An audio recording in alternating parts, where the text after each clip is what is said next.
Money. Money. Money. Money. Money. Money. Money. Money. Money. Money. Money. Money. Money. Each time your local congressman runs for office, they're spending money, and a lot of it.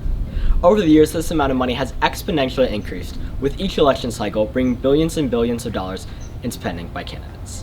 More money, more problems. And these problems are growing just as fast. Since 1998, election spending has tripled. And in 2022 alone, even without a presidential race, election spending hit almost $9 billion. All this money because it's the way to win. I feel like I have to compete at that level, but I have to compete with raising funds from everyday people, which is not as easy as taking a $20,000 check from one company. Cash is how someone climbs to candidacy. Raising less money than your opponent puts you at an inherent disadvantage. Elections are a race. The more money you have, the farther ahead you are.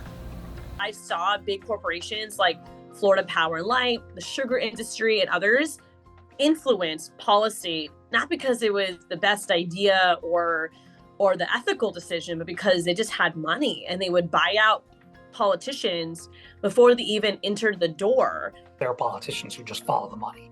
Yeah. And that's the real problem, right? Is that there are too many people who lack integrity in office who chase the money instead of doing what's right for the public. Because of this, 87% of Americans don't trust the government. When politicians take money from corporations with a clear interest, Americans don't believe that their interests are the ones at heart.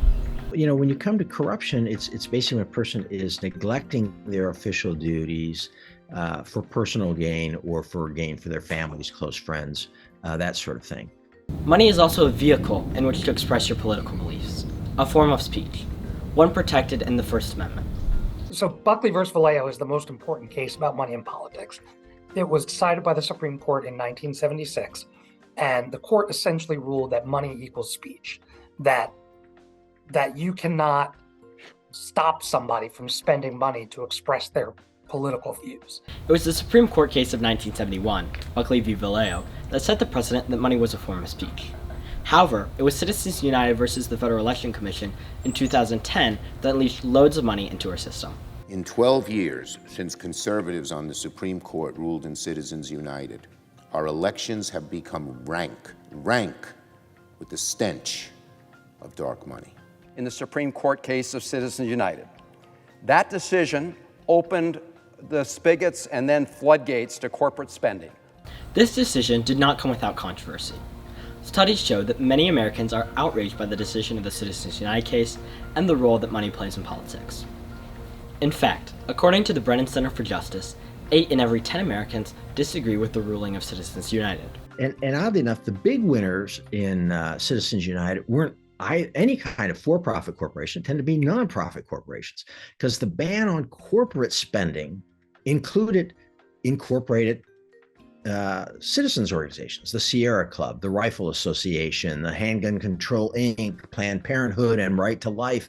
You know, all of these organizations of citizens are all organized as corporations. That's how you organize in our society. That's the mechanism we have set up so that a group of citizens can run their affairs, manage their affairs. What they did was restore the pre-Watergate system of unlimited contributions, undisclosed contributions.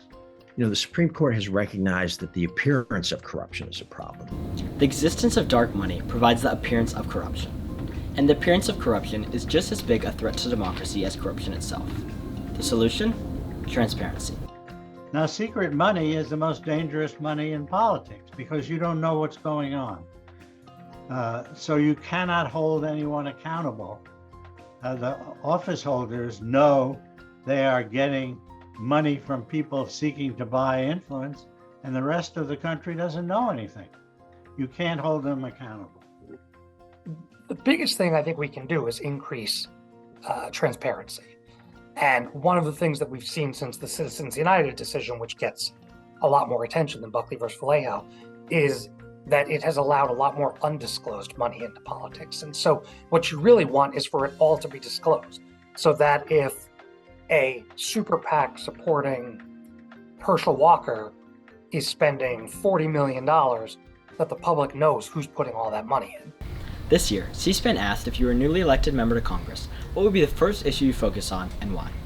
After extensive research, I found that many of America's problems lie in distrust in elections. More specifically, distrust in the money in elections. I was shocked to find the lack of structure in campaign finance and the many loopholes for the structure that does exist. The number one way to participate in democracy is through elections. If the climb to candidacy is powered by money and not values, that is a problem. It is imperative that Congress pass laws requiring greater transparency in campaign finance, so that the American people can trust that politicians represent them and not moneyed interests.